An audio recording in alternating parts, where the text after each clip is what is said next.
પોતે એક અલૌકિક દ્રવ્ય હતા. અલૌકિક એમનું પરિણમન હતું ને અલૌકિક એમનો પુણ્યનો વાણીનો યોગ પણ કોઈ અલૌકિક સાતિશય યોગ હતો. ગુરુદેવશ્રીને શ્રુતની લબ્ધિ હતી. કરનારને તો કોઈ કાનમાં અમૃતની ધાર કરતું હોય એવું મીઠું લાગે. કેટલાક જીવોને તો એવું લાગ્યું છે કે જાણે કોઈ દૈવી વાણી આવે છે. અસાધારણ એક યુગ પુરુષ જેવું ગુરુદેવનું વ્યક્તિત્વ હતું ને કર્તૃત્વ પણ એવું હતું. પરમેશ્વરની જગ્યાએ નિમિત્ત છે તો અખંડ મોક્ષ માર્ગને એમણે જીવંત રાખ્યો છે. એમના વચનોમાં એવો કોઈ જાદુ છે, કોઈ ચમત્કાર છે.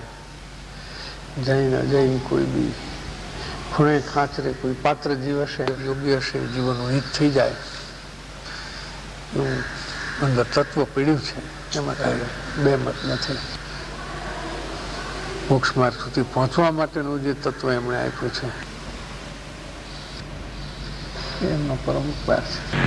અંધરનો જીવ છે એટલે બારંગ રચવાના છે ભવિષ્યમાં. બહુ સૂક્ષ્મ નજર હતી કે વર્તમાન સમાજને ખરેખર શું જરૂર છે એમને બહુ જ્ઞાનમાં આવ્યું છે. એમના વચનામૃત બહાર પડ્યા ત્યારે ગુરુદેવ ફીરા થઈ ગયા, આફરીન થઈ ગયા. એક એક બોલમાં એકનું અધ્યાત્મનું અમૃત છે એમ કહ્યું તો ચાલે. ભાવનાનો વિષય સ્થાપીને તો એમને નિવેડો લાવી દીધો છે. તો એક રત્ન જ હાથમાં આવી ગયું એમ કહીએ તો ચાલે. ગુરુદેવશ્રીના મહાપુરાણનું આ એક પાત્ર છે. સોનગઢની તીર્થભૂમિ, એ તીર્થભૂમિમાં સમ્યક દર્શન રૂપે સપૂત કોઈ નહોતો જાગ્યો, નહોતો પાક્યો. ત્યાં સુધી આગળ જે ધર્માત્માઓ થયા એ સોનગઢ ભૂમિમાં નથી થયા, જુદી જુદી ભૂમિમાં થયા. જ્યારે ગુરુદેવની જે સાધના ભૂમિ છે એ સાધના ભૂમિમાં સાધનાનું એક નવું કલગી યશ કલગી ઉમેરાણું અને એ ભૂમિ પણ ફલવંતી થઈ અને એક ફળ પાક્યું. એ સોગાનીજી છે. જે સોગાનીજીનું બહુમાન એ માત્ર એક વ્યક્તિનું બહુમાન નથી, એ સમ્યક દર્શનનું બહુમાન છે. અને જે સમ્યક દર્શન ધારક મહાત્માઓ ધર્માત્માઓ છે તે અનંતા ત્રણેય કાળના ધર્માત્માઓનું એમાં સન્માન છે.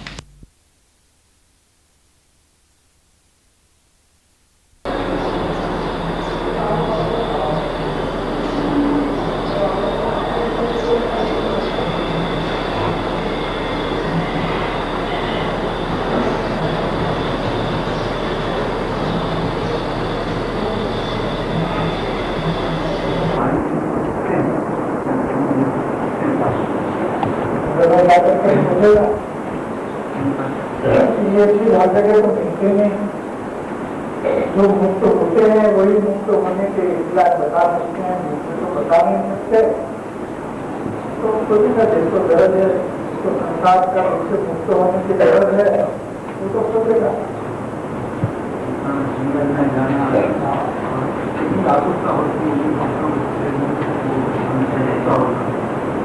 दुनियादारी में देखो पूंजी वृत्ति वाले जो होते हैं जैसे अमेरिका में अमेरिका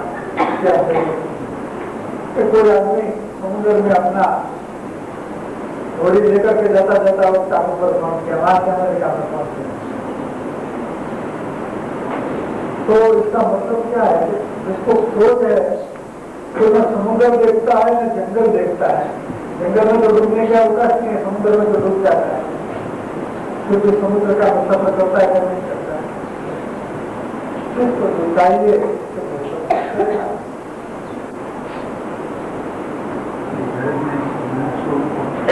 आपको पिछले सालों में जो है बात ठीक नहीं रहा वो कुछ नहीं चाहते तो समझते थे देखो जब वो सुनना है तो सुनना है और उधर पर जाना है तो स्वर्ग में जाना है या इधर जाना है तो अपनी परवाह नहीं करते, उसकी सेवा करने वाला है उससे परवाह करते, वो खुद अपनी परवाह नहीं करते। तो इसका मतलब क्या है, उनको तो अपना देह पर उतना अनुराग नहीं है, बेकाराम उनको देहाध्यास नहीं होता। लेकिन जिसको इसकी पानी की जरूरत है तो पहले वो थोड़ा ठीक रहेगा, उसका उद्देश्य सुनने को मिलेगा, तो लाभ मिलेगा। भूख लगी और कर्म के अधीन आएगा, ऐसा करते हैं। हाँ? हमारे परिवार का निर्वाह करना है, कर्म के अधीन हो जाएगा, हमको कुछ नहीं करना है, न व्यवसाय करना है, न नौकरी करना है, न कोई बिजनेस करना है, न कुछ करना है, न बैठने करना है। बैठ जाए तो वितरक हो जाएगा, तो बैठ जाएगा तो वितरक हो जाएगा, अच्छी बात है। ऐसा तो वितरक होकर करके सीधा चलेंगे। लेकिन जिसको राग की योग्यता है, उनकी स्थिरता ऐसे समझते हुए भी रहेगी, समझते हुए तो भी नहीं रहेगी। मेरी जरूर पानी के क्या है, पानी का गिलास आएगा तो आएगा, प्रारब्ध में प्रारब्ध कर्म से पानी का गिलास आएगा। ऐसा रखते हैं या घर में जहाँ पानी पड़ा है यहाँ से गिलास भर के पी लेते हैं। घर में का आदमी तो स्वयं गिलास आएगा। तो एक समझ होना एक बात है, अभिप्राय होना एक बात है, इसकी स्थिरता होना वो दूसरी बात है। स्थिरता छठे गुण, पांचवें गुण से शुरू होती है आंशिक रूप में, और छठे गुण से स्थिरता चतुर्थ गुण और मुख्य में समझ सही हो सकती है, अभिप्राय सही हो सकता है,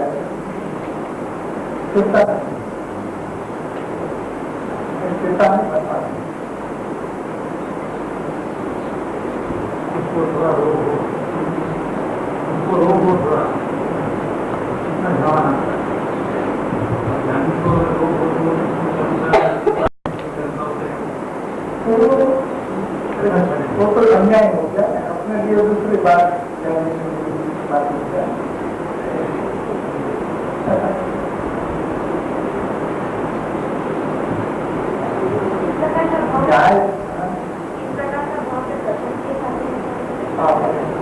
ऐसा भाव इस प्रकार का एक भाव क्योंकि न्याय ऐसा है कि जो हम हमारे लिए करें, जाने के लिए उसे कठिन करें, वो न्याय है।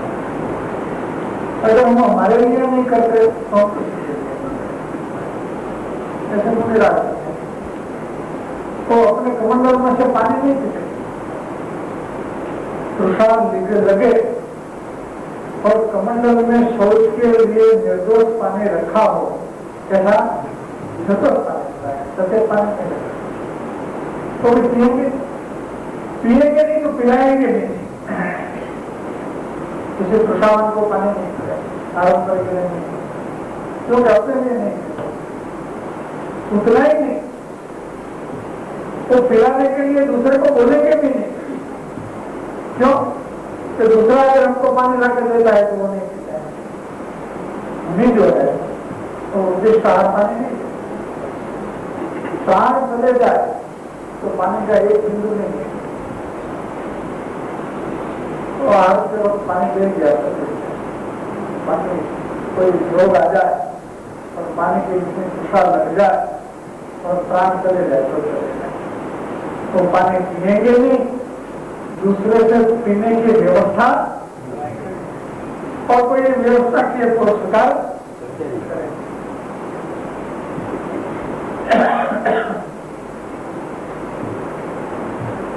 या जो मीटिंग है उसमें इतनी बात है कि निष्प्रभ महात्माओं को नमस्कार उतना नहीं लिखा है, अभेद भाव से नमस्कार। ये अभेद भाव क्या होता है? क्योंकि कर्णानुयोग में हमें ऐसा समझ में आता है हमारी एक आत्मा है वो ईश्वर है, देवगुरु शास्त्र सत्पुरुष पर है, क्या समझ में आता है? देवगुरु शास्त्र पर है, देवगुरु शास्त्र और सत्पुरुष है वो पर है, और हमारे आत्मा स्वर है। इसलिए स्व में हमें अभेद होना है और स्वर के प्रति हमारा परिणाम बिल्कुल नहीं होना चाहिए, ऐसा हम सीखते हैं। दुनिया लोग का अभ्यास करने में ऐसा सीखते हैं। यहाँ कहते हैं कि ऐसा तब होता है कि जब देव गुरु में सत्पुरुष में अभेदता आती है, बाद स्वरूप में अभेदता आती है। क्या आगे एक बहुत प्रयोजनभूत और समझने लायक बात है कि देव गुरु सत्पुरुष में अभेद हुए बिना, अभेद भाव प्रकट किए बिना, अभेद भाव की योग्यता आए बिना, इसके पहले हम द्रव्यात्म योग पढ़कर के स्वरूप में अभेद होना चाहते हैं, कभी होने वाला नहीं है। एक ऐसी अनिवार्य परिस्थिति बीच में आती है कि संत में, सदगुरु में और सर्वज्ञ में और आत्मा में भेद नहीं रहता है। हमारी आत्मा और उसकी आत्मा में भेद नहीं रहता है। इतना अभेद भक्ति भाव जब आता है, बाद में स्वरूप में अभेद आती है। इससे पहले कभी किसी को अभेदता आई नहीं, आने का कुछ स्वभाव पैदा होता है। वो विषय थोड़ा हमारे तत्व ज्ञान के अभ्यास में कम चलता है, क्योंकि भक्ति का विषय है ना, इसलिए कम चलता है। परंतु एक ऐसी परिस्थिति आती है जैसे घड़ा ऊंधा पड़ा है, वो आड़ा हुए बिना कभी सीधा हुआ नहीं। एक घड़ा नहीं, करोड़ों घड़ा ऊंधा में से सीधा हुआ, लेकिन एक भी आड़ा हुए बिना सीधा नहीं हुआ। हुआ है कभी? नहीं हुआ। ऐसे फल पदार्थ से हमने अभेदता की है, राग से हमारी अभेदता वर्तती है ना? अब हम स्वरूप में अभेद होना चाहते हैं, परंतु देव गुरु और सत्पुरुष में अभेद हुए बिना कोई स्वरूप में अभेद हो सकता ऐसी एक परिस्थिति जिसमें आती है। इस परिस्थिति में आना कोई कृत्रिमता से तो बच सकता नहीं, सहजता से आना हुए इनके उपकार का मूल्यांकन होने पर ऐसी अभेदता उत्पन्न हुए, अभेद भक्ति नमस्कार हुए, सब आत्मा में अभेदता है। ये संकेत है, हेडिंग में ये संकेत पड़ा है। ऐसा नहीं लिखा निष्प्रूम आत्माओं को अत्यंत भक्ति से नमस्कार, ऐसा नहीं लिखा। अभेद भाव को अत्यंत भक्ति से आता है, यानी परा भक्ति से आता है। उसको अत्यंत भक्ति को हो, अनन्य भक्ति को हो, परा भक्ति को हो, सब एक ही बात है। लेकिन ऐसा अभेद भाव इसका उपकार का मूल्यांकन होने पर जाता है, ऐसा नहीं, इसके बिना नहीं आ सकता। तो बाद में आत्मा से अभेदता है, इसके पहले अभेदता है। कितना भी न्याय करेंगे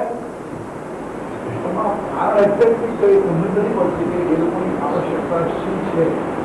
આપણે સ્ટેટમેન્ટ આપ્યું કે એ લોકો થઈ શકતું નથી, પણ बहुत के રીઝન નથી આપ્યું કે આ જ કારણ છે. એકદમ સત્પુરુષની આવશ્યકતા उपकार बुद्धि से ऐसी अभेदता आती है। और उपकार बुद्धि जिसको उपकार हुआ हो उसको मालूम पड़ती है, बौद्धिक स्तर पर वो मालूम नहीं पड़ती। क्या है ये सब बात हम समझते हैं, लेकिन बौद्धिक स्तर पर उसका सही समझ नहीं आता है। इसलिए तो अपने यहाँ वो प्रकरण चलता है कि गुरुदेव को उपकारी जानना मानना एक बात है। अपने गुरुदेव का कैसे विराजमान किया है, क्यों हमारे उपकारी है, दूसरे का क्यों नहीं किया, गुरुदेव का किया कि हमारे उपकारी थे। तो उसको जानना मानना एक बात है और उपकारी लगना वो दूसरी बात है। क्या लगना वो बिल्कुल दूसरी बात है। लगता है कब कि जब हमारी आत्मा पर इसका उपदेश का असर पहुंचकर उपकार होता है तब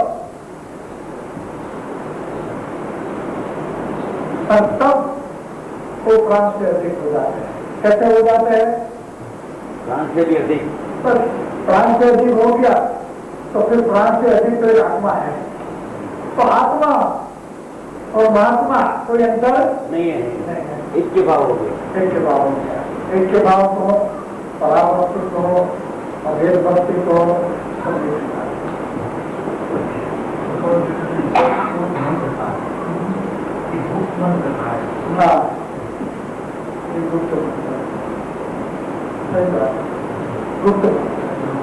गुप्त मंत्र इसलिए कहा है कि बौद्धिक स्तर पर ये बात समझ में नहीं आती है, चाहे कोई कितना भी बुद्धिमान हो, बौद्धिक स्तर पर ये बात समझ में नहीं आती है। हम बोलते हैं अनंत उपकारी परम कृपालु सदगुरुदेव हुई है, अनंत उपकारी बोलते हैं, लेकिन अनंत शब्द सत्ता हो गया। बात बात में हम अनंत लगा देते हैं। आपने हमको अनंत का दुख पहुंचा दिया है, फिर दुख पहुंचाएंगे और ज्यादा दुख लग गया तो अनंत का दुख पहुंचाएंगे। अनंत शब्द क्या होता है? जिसका अंत नहीं उसका आनंद। लेकिन जो रूढ़ी में आ जाता है शब्द तो उसका भावार्थ और उसका आशय समझ में नहीं रहता।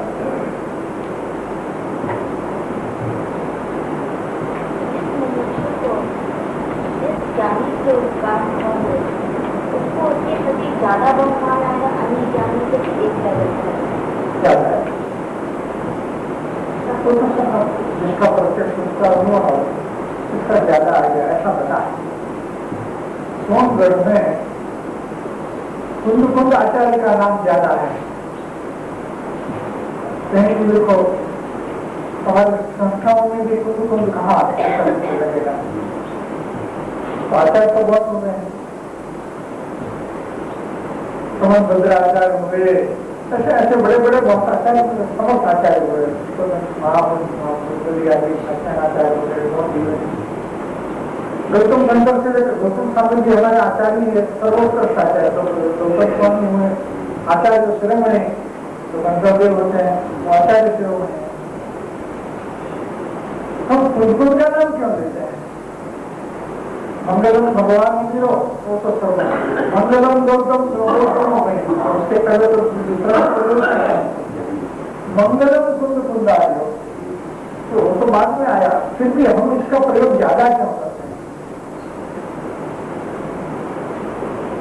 इसलिए हुआ है कि गुरुदेव को कुंद स्वामी का समय साक्षात्कार हुआ। तो गुरुदेव के मुंह में ये बात बहुत प्रचलित हुई। कुंदकुंदाचार्य देव का जो नाम है वो गुरुदेव के मुख से बहुत प्रचलित हुआ। वरना तो हम जानते नहीं थे, बहुत बात करो तो दिगंबर है ही नहीं हमारे मुखों में, ज्यादा तो प्रज्ञा दिगंबर है। कुंदकुंद स्वामी का नाम तो गुरुदेव के हिसाब से सबके मुंह में आने लगा। तो एक विद्वान आए थे परमात्मा मंदिर का जो प्रतिष्ठा थी सोनगढ़ में, बड़े विद्वान आए थे हिंदुस्तान के यहाँ तो जब देखो सुनते ही है, कहीं रखे तो कुंदकुंद भवन। तो क्या कुंदकुंद एक आचार्य के नाम पर दूसरे महान आचार्यों का क्या बलिदान हम दे सकते हैं? ऐसा करके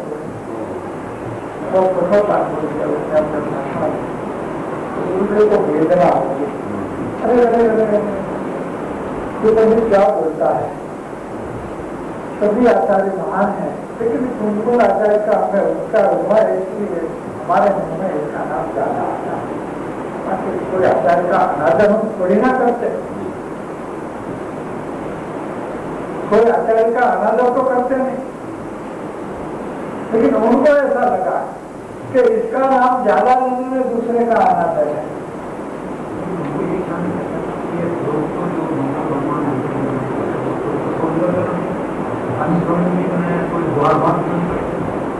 और आगे उसको घंटा उठाना चाहिए था कि दूसरा आचार्य का बलिदान क्यों दे दिया। आगे भी बहुत हुए, पीछे भी बहुत हुए, हाँ बहुत हुए, आपको मानना नहीं है।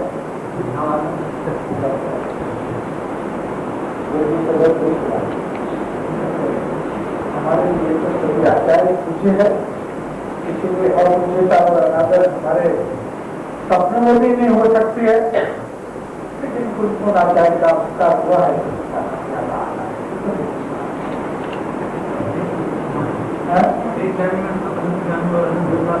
और उसमें सब आ जाते हैं। अगर किसी के प्रत्यक्ष उपकारी का आप नाम दो, नाम लेकर के तो अनंत का समाज, तीनों काल के अनंत का समाज हो ही जाता है। और एक का अनादर करो तो अनंतों का अनादर हो ही जाता है, लेकिन वो जानते नहीं। ये वस्तु ऐसे ही बनेगा, ज्ञानी बहुत हुए, हम गुरुदेव का नाम क्यों ज्यादा लेते हैं? गुरुदेव से अधिक और गुरुदेव से कम बहुत से ज्ञानी नहीं हुए क्या? इतिहास में ज्ञानी कितने हुए? अनंत ज्ञानी होंगे, हम गुरुदेव का नाम क्यों लेते हैं? तो क्या इसका अवगठन ये हो सकता है कि हम दूसरे ज्ञानी का अनादर करते हैं कि नहीं? बिल्कुल नहीं ऐसा हो सकता है, ऐसा हो ही नहीं सकता है। तो फिर इस प्रकार का तर्क उठा कहां से?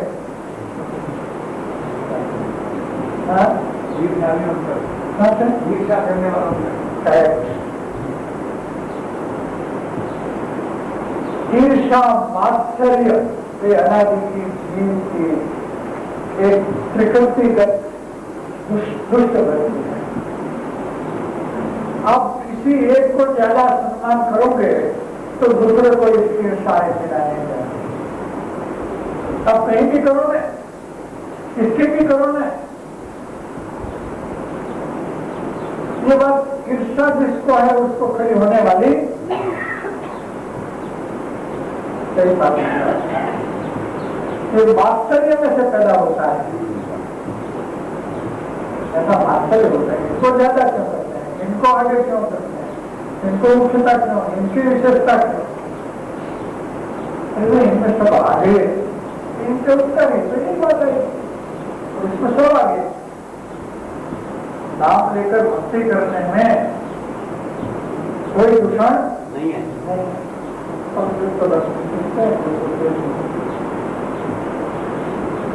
लोक संज्ञा में इस प्रकार के परिणाम लोक संज्ञा तो है, इससे ज्यादा दोष है। लोक संज्ञा का दोष से ज्यादा दोष है ईर्षा का। अगर दुष्कारी वास्तव में हमको लगते तो इस प्रकार का हमारे को ईर्षा भाव उत्पन्न नहीं होता। ईर्षा भाव उत्पन्न होता है तो हमको उपकारी लगे नहीं है, इसलिए हम इस वस्तुस्थिति को समझ नहीं पाते। उपकारी हो तो बात ही नहीं रहती, थोड़ी भी समझ हो रहा है तो ये बात नहीं है, ये तो थोड़ी भी समझ। पर ईर्षा है तो सामान्य मुक्ति को मार करके खरीद है, थोड़ी भी समझदारी नहीं।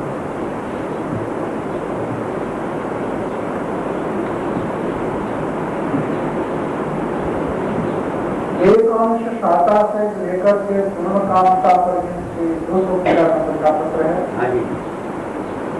सर्व समाधि उसका सत्पुरुष ही कारण है। इतनी ज्यादा समर्थता होने पर भी जिसको कोई भी स्पृहा नहीं, जिसको उन्मत्तता नहीं, जिसको अपनापन नहीं, जिसको गर्व नहीं, सामर्थ्य का गर्व नहीं, गारव नहीं, ऐसे आश्चर्य की प्रतिमा रूप सत्पुरुष को हम फिर करके हरिफली ने मैंने बार बार नाम लेकर स्मरण करते हैं, स्मरण करते हैं, ऐसा नहीं कि नाम लेकर नाम रूप से स्मरण करते हैं। उनका नाम लेंगे हम, उनका नाम हम छिपाएंगे नहीं।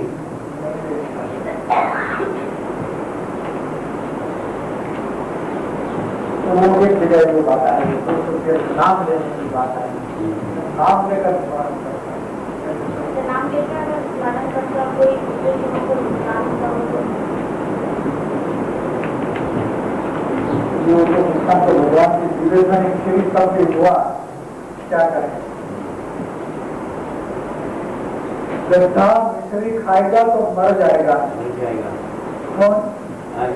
गड्ढा मनुष्य फल में मरना। भगवान के ऋषभ भगवान ने जो मानी खिली ने तो 363 नए पद पैदा हुए और नरक गति बंद थी। उसके पहले तो नरक गति धर्म क्षेत्र में नहीं थी, आज भी ज्यादा क्षेत्र था। बाद में कर्मभूमि चालू हुई, नया काल शुरू हुआ, चतुर्तारा सहारा तो नरक गति भी चालू हुई, लेकिन मोक्ष गति भी चालू हुई। हमें नरक गति चालू हुई वही देखना है या मोक्ष गति चालू हुई वही देखना है? क्या देखना है? इसको अनंता लाभ हुआ, क्या अनेक जीवों को अनंत अनंत लाभ हो गया। अभेद भाव से नमस्कार से तो मोक्ष है कि ज्ञानी ने? अभेद भाव से नमस्कार लोगों से ज्ञानी ने कहा कि मोक्ष में उत्कृष्ट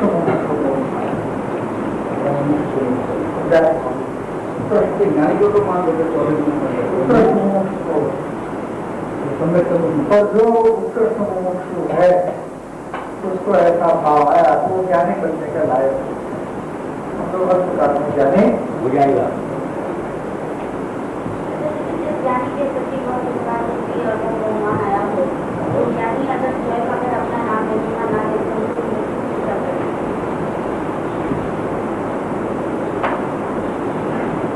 मन में नाम लेना, बात रूप से नहीं लेना।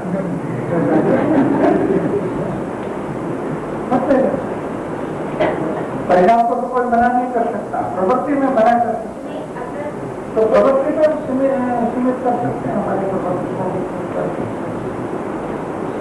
जिसको जिससे लाभ हो जैसे सीमित कैसे कर सकता है, जैसे छुपा कैसे सकता है? छिपाएगा नहीं, लेकिन क्षेत्र का भाव वाप लेकर के थोड़ा सीमित करे तो ठीक है, अच्छी बात है।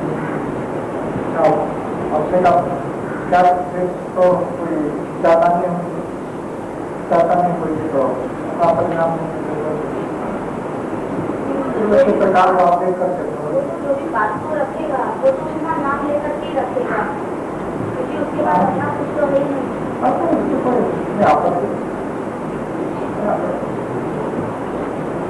अभेद भाव का जो चर्चा चल रहा था, अभेद भाव का जो चर्चा चल रहा था, तो वो दोनों एक साथ हो जाते दोस्तों उनका है जब ज्यादा बात किया है तो तेरा थोड़ा ज्यादा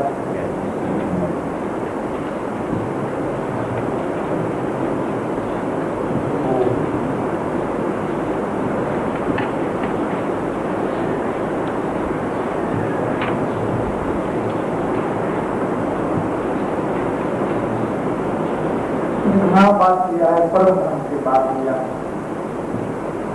केवल निर्विकार होने पर भी प्रथम प्रेममय पराभक्ति को बस है।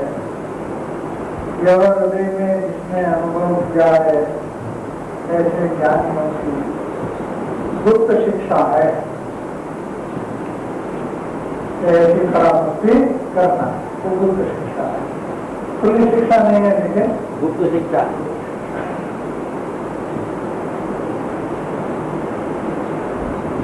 तो वो बात समझाने के लिए उन्होंने श्रीमद् भागवत का एक दृष्टांत दिया है, गोपियों का। कि आज के प्रभात से पहले परिग्राफ के बाद निरंजन देव मैंने हमारे आत्मा की कोई अद्भुत कृपा अनुग्रह प्रकाशमान मिली है। और आज घना बहुत दिन के बाद हमने चाही इच्छित चाही वैसे परामुक्ति कोई अनुपम रूप में को प्राप्त हुई। और गोपियां भगवान वासुदेव कृष्णचंद्र को महीने में मक्खन की मधुकी में डाल करके बेचने को निकली थी, ऐसी एक कथा श्रीमद् भागवत में है। वह प्रसंग हमको बहुत स्मरण में आया। क्या कहते हैं, तो ये प्रसंग हमको बहुत स्मरण में आया। पत्र लिखा है सुभाष भाई को बहुत भक्ति से कृपा देकर इनको भागवत की कथा सुनाई और एक कथा सुनाई। देखो क्या भेदभाव था। तो भूल गई कि मटुकी में मक्खन नहीं है, मटुकी में तो भगवान बात है। बाजार में भी वो भगवान को देखते, व्यापार में भी वो अपने भगवान को देखते।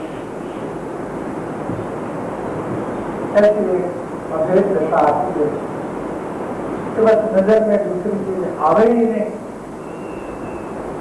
सब परामर्श एक भाव हो जाता है। और एक भाव जो होता है फिर आत्मा में एक भाव होता है। ऐसा सब पुरुष में एक भाव, कल पुरुष में ऐसा एक भाव होता है, तब आत्मा में एक भाव होता है।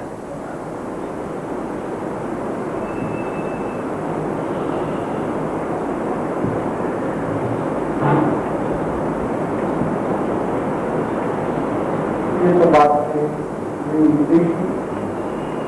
पत्र का प्रारंभ होता है। ये पत्र जो है यह सभी मुमुक्षु जीव को दूसरे सब विकल्प को दूर करके इस एक यहाँ लिखी हुई बात पर बारंबार विचार करना। सभी के लिए दूसरे धर्म साधन के विकल्प को छोड़ करके सबसे पहले क्या करना चाहिए, सबसे पहले क्या होना चाहिए कि जीव को परिभ्रमण करते हुए अनंत काल हुआ, फिर भी उसकी निवृत्ति क्यों नहीं होगी और वह क्या करने से हो। कितना बचना है, कितना जीव को मैंने अपना अपने को लेना है, दूसरे की बात नहीं। जीव को अपने आप को यह प्रश्न पूछने लायक है। प्रश्न लिखा है तो यह प्रश्न अपने आप को पूछने लायक है कि हम परिभ्रमण अनंत काल से कर रहे हैं, फिर भी ये परिभ्रमण का नाश नहीं हुआ है, और वह क्या करने से हो। ये प्रश्न हमको हमारी आत्मा को टटोलने के लिए करना जरूरी है। दूसरे सब विकल्प को दूर करके कंडीशन रखा है। क्या बात है कि हम धर्मों के अनेक प्रकार के साधन करते हैं और दूसरे की कृपा से आचरण शास्त्र उपाध्याय करते हैं। तो ये प्रश्न हम करते हैं कि नहीं करते हैं हमारे आत्मा को, इसका ज्ञान होता है कि हमारे लिए जो लागू पड़ता है वो बात है कि हम ये प्रश्न हमारे आत्मा को करते हैं। इसलिए प्रश्न उठाया है कि परिभ्रमण करते हुए हमारे जीव ने धर्म साधन में कोई कसर नहीं रखी। यम नियम संयम आप कियो, पुण्य त्याग विराग साग कियो, सर्वास कियो, मौन रहो, दृढ़ आत्म पद्म। सब शास्त्रों में कहे गए राज लिए पथ मंडन खंडन और कियो। हमने सब कुछ बहुत किया है, परिभ्रमण की निवृत्ति नहीं हुई, तो क्यों नहीं हुई?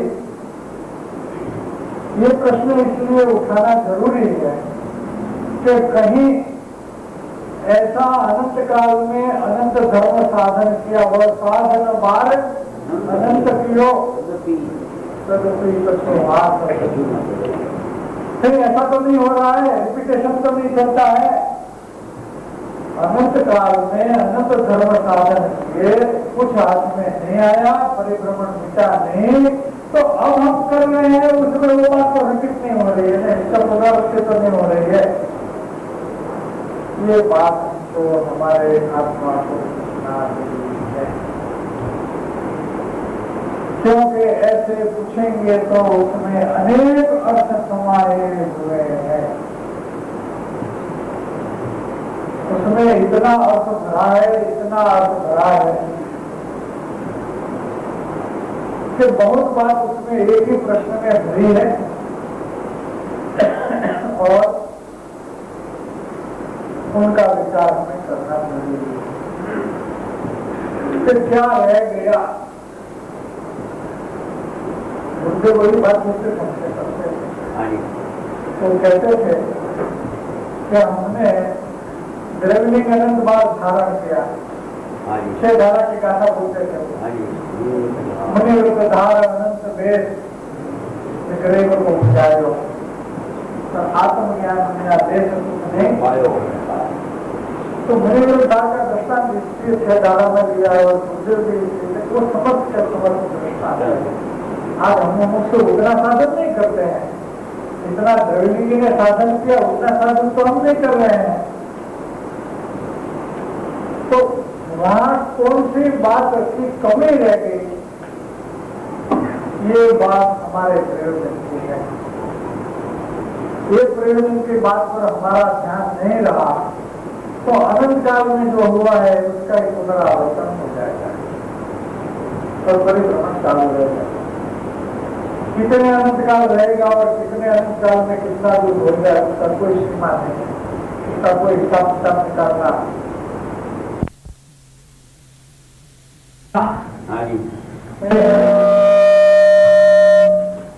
इस प्रश्न के विषय में विचार किए बिना, इस प्रश्न के का मंथन किए बिना, कितना मंथन करना है या दृढ़ विश्वास से व्यथित हुए बिना, व्यथा हो जाए हमारी, क्या हो जाए, हम व्यथित हो जाए, इतनी आकुलता हो जाए कि हमें छूटने का मार्ग नहीं मिल रहा है, इसका क्या करें, बहुत व्यथा इसकी हो जाए, उलझन हो जाए। तो देखिए वचनामृत में वो बात है, अपनी जो पुस्तिका में है उसमें पहले पेज पर 190 नंबर का वचनामृत है, 190 तीसरा वचनामृत। जैसे सिंह को चारों ओर घूमते देखकर नींद नहीं आती, जंगल में आ गए हो और सिंह की आवाज सुनाई देती हो या दिखाई भी देता हो, जंगल वगैरह में घूम रहे हैं, नींद नहीं आती, तो सिंह को देखने को गए जंगल में, खुला को देखने को गए हो तो मालूम पड़ेगा कि क्या हालत होती है देखने वाले। तो पिस्तौल वाला साथ में होता है तब भी, तो जाते नहीं गिरना से जंगल में, तो मर्दे जैसे होते मुखे आटा गिराता, लेकिन असली जंगल का नहीं हो और बगल में हो, देखते ही शक्ति पैसा हो जाए, कितना भय लगे, कितना हाथ पर असर आ जाए, तो एक क्षण मारेगा, खत्म करेगा। और मारने के लिए हथियार बंद पुलिस को घूमते देख, दुश्मन के पुलिस को मारने के लिए जो घूम रहे हैं, किसी को नींद नहीं आएगी, सोएगा कोई नहीं, तो है वैसे ही जब तक तत्व निर्णय न हो, छुपने का रास्ता नहीं मिले तब जीव को सुख की नींद नहीं आती। और किसको, जिसको ये प्रश्न उठा हो उसको जीव को, मैंने कैसे जीव को, तो ये जो कृपालु जी ने लिखा है, ऐसा प्रश्न जिसको उठा हो उसको नींद नहीं आते। नहीं आएगी।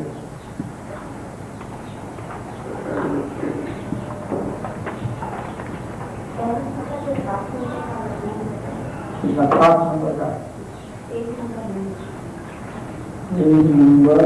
9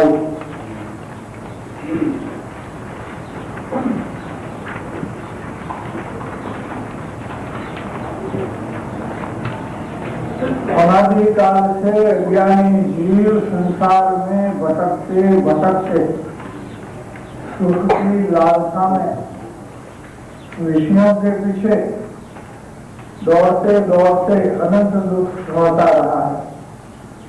कभी उसे सच्चा सुख बतलाने वाले मिले तो उस पर शंका कर गया, कभी सच्चा सुख बतलाने वाले की उपेक्षा करके अपना सच्चा स्वरूप प्राप्त करने से वंचित रहा। उपेक्षा करके वंचित रहा। कभी पुरुषार्थ किए बिना, समझा तो पुरुषार्थ नहीं किया, परलक्षी समझ गया तो पुरुषार्थ नहीं उठा, अटक रहा। कभी पुरुषार्थ किया भी तो थोड़े से पुरुषार्थ के लिए वहां से अटक गया, तो थोड़ा पुरुषार्थ चला और फिर परिणाम गिर गए और गिरा। इस प्रकार जीव अपना स्वरूप प्राप्त करने में अनंत बार अटका। अब कहते हैं कि पुण्योदय से यह देह मैंने मनुष्यपना प्राप्त हुआ, यह दशा प्राप्त हुई, ऐसे सत्पुरुष का योग मिला। अब यदि पुरुषार्थ नहीं करेगा तो किस भाव में करेगा, तो सब अवसर आ चुका है।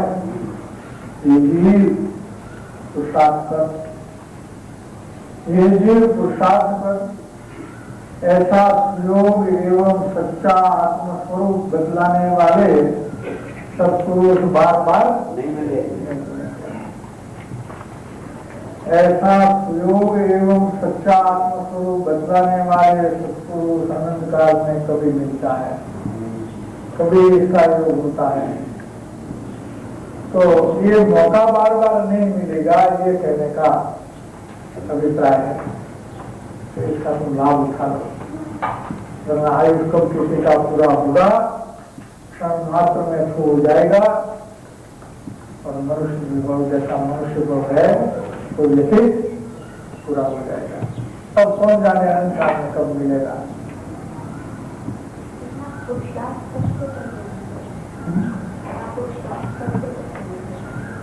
पुरुषार्थ करके संवेगा, मोक्ष की भूमिका में संवेगा, आत्म कल्याण के लिए उत्साहित वीर्य से आगे बढ़ना है। ऐसा जोर आए बिना, आत्म कल्याण के लिए जोर आए बिना, ऊपर ऊपर के शिथिल परिणाम से, ऊपर ऊपर की भावना से, ऊपर ऊपर की इच्छा से ये काम नहीं होता है। क्योंकि हमको परिपूर्ण मुक्त होना है, तो इसके लिए परिपूर्ण होने के लिए जोर भी इतना ही प्रमाण में आना चाहिए। इतना प्रमाण में अगर जोर नहीं आता है तो जीव आगे नहीं बढ़ सकता, क्योंकि बहुत प्रकार के अवरोध हैं, अनेक प्रकार के विपरीत संस्कार लेकर के जीव परिभ्रमण कर रहा है। तो उनको तो जोर से ही आगे बढ़ सकता है, बिना जोर आगे बढ़ सकता नहीं है। ये वस्तु स्थिति। अब चलते विषय में जो बात है उसमें ऐसा लिखा है कि उनका विचार किए बिना, मैंने छूटने के विषय में विचार किए बिना अथवा ऐसा अर्थ क्या है कि दृढ़ विश्वास से व्यथित हुए बिना। गुजराती में व्यथित शब्द का अर्थ लिया है जुड़ा बिना।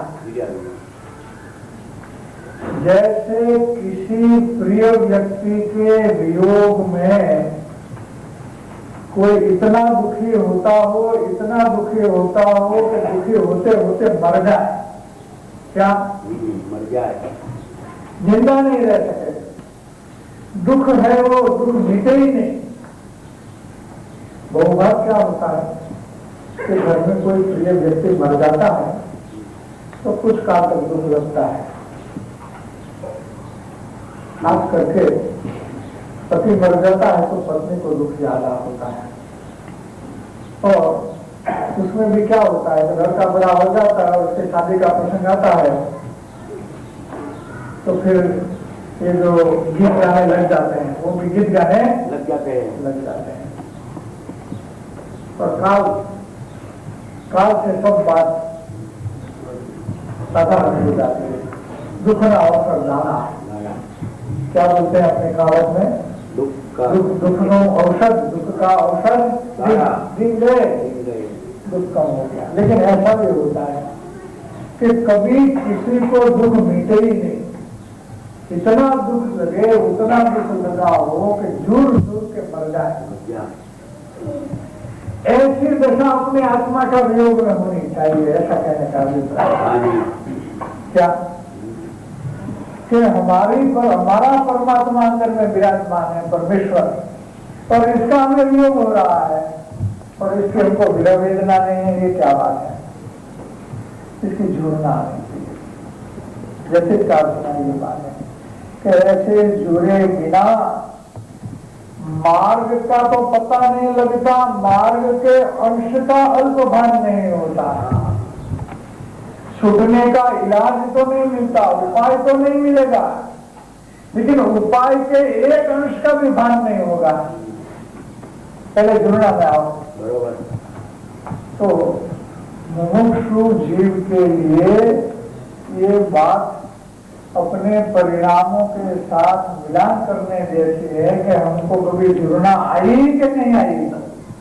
अगर आई नहीं तो मार्ग का क्या, मार्ग के अंश का विधान होने वाला नहीं है। ये कहना चाहते हैं। विचार और विकल्प में क्या अंतर है? हाँ? विचार और विकल्प में क्या अंतर है? बहुत अंतर है। विचार होता है आत्मकल्याण के लिए, स्वलक्षिपना, और विकल्प होता है परलक्ष्य ज्ञान में, ऊपर का। विकल्प से काम होने वाला नहीं है।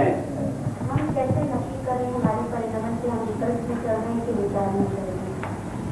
हम नक्की कर सकते हैं आत्मलक्ष्य परिणाम हो हमारा, तो हाँ जी। हमारी जुड़ना आएगी। हम जुड़ना में, क्योंकि हमारा परमेश्वर का वियोग है, तो वो परमेश्वर ऐसा है कि ऐसी जुड़ने आए बिना दर्शन देता नहीं है। नहीं है, देता नहीं, ऐसा दर्शन नहीं होता है। ऐसा एक स्वाभाविक परिस्थिति है। बाहर में एक लड़की भी ससुराल जाती है तो घर वाले सब रोने लग जाते हैं। गांव में और गांव में गया ही हो तो भी सीधे में आओ तो सीधे में। हाँ जी। तो दूसरे दिन तो घर पे खाने वाले भी आने वाले हो तो अपने यहाँ खाएगी, जमाएगी तो दिख रही, लेकिन आज तो उतना रोएंगे कि बात करो। और अपने परमात्मा के लिए जुड़ना आई कि नहीं आई,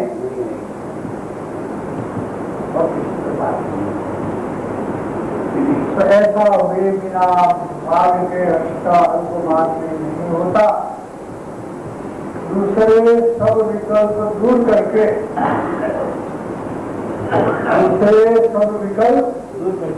ये जुड़ना के सिवाय, इसके विचार के सिवाय, इस प्रश्न के गहराई में गए बिना, पढ़ लिया, पूजा कर लिया, संसार पढ़ लिया, नहीं हुआ, हाथ में कोई दम है नहीं। भावुक प्रकृति का व्यक्ति होता है, बहुत ज्यादा भावुक प्रकृति का, तो शास्त्र ज्ञान के क्षेत्र के आधार से समझा हो तो इस तरह के परिणाम उसको वैसे भी हो सकते हैं। बिना देखना के परिणाम पर रोना आता हो भी आ सकता है, पर ये वास्तव में विचार करके कुछ आधार का है, ये कैसे लगता है? भावुकता और भावना दो अलग अलग चीज है। भावुकता दूध के उफान जैसी होती है, आती है भी जोर से और चली जाती है भी तेजी से, तो वो सब कोई अंतरात्मा नहीं है। जो भावना होती है ना, तो भावना, जहाँ तक भावना तो उसके अनुकूल पर्याप्त लाभ नहीं होता है, वहाँ तक वो भावना शांत होती नहीं। भावुकता शांत हो जाएगी, भावना शांत हो जाएगी। इसलिए भावुकता से कोई रोता है तो आज रोता है तो कल हंसने लग जाएगा, ये बात हो जाएगी। भावुकता से भावना में जीत कैसे? भावना में तो इस तरह से आए कि बार बार इसका ही विचार करे, बारह भावनाएं इसके लिए हमारे यहाँ बहुत अच्छा हाँ जी। आयोजन है, 12 भावना का बात है, 12 भावना वो लेना। लेकिन जहाँ तक जुड़ना नहीं आवे वहाँ तक दूसरे साधन में मत जाना, ये ज्ञानियों की आज्ञा है, वो आज्ञा को हमको पालन करना है। अगर हमें मार्ग चाहिए तो हमें मार्ग का एक अंश का भी भाग होने वाला नहीं है। नहीं है, ये बात जरूर है। तो उसने अपने अनुभव से वो बात किया है।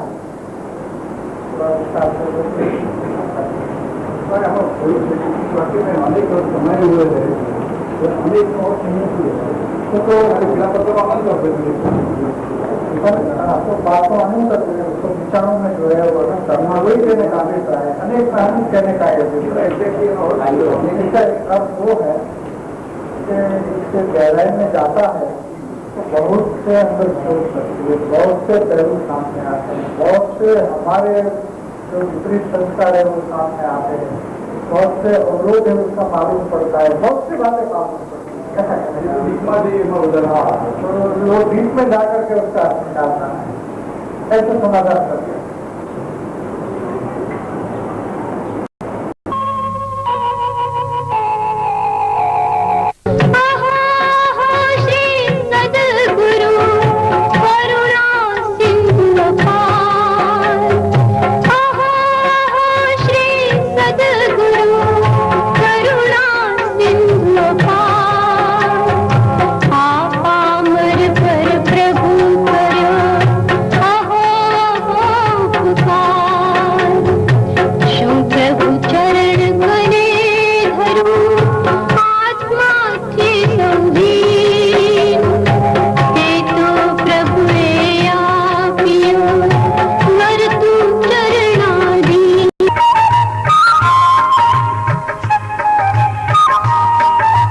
आध्यात्मिक ए योगी छे, आत्म रसनो भोगी छे, शुद्ध स्वरूप संयोगी छे, हे प्रभावशाली आत्मा, हे प्रभावशाली आत्मा।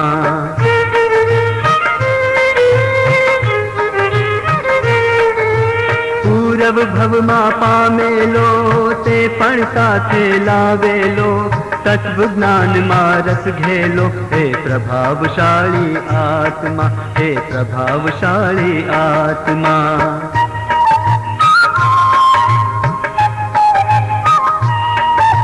कुंद सिमंदर वारस छे, रत्न चिंतामणि पारस छे, अंतर जैनु आरस छे, हे प्रभावशाली आत्मा, हे प्रभावशाली आत्मा।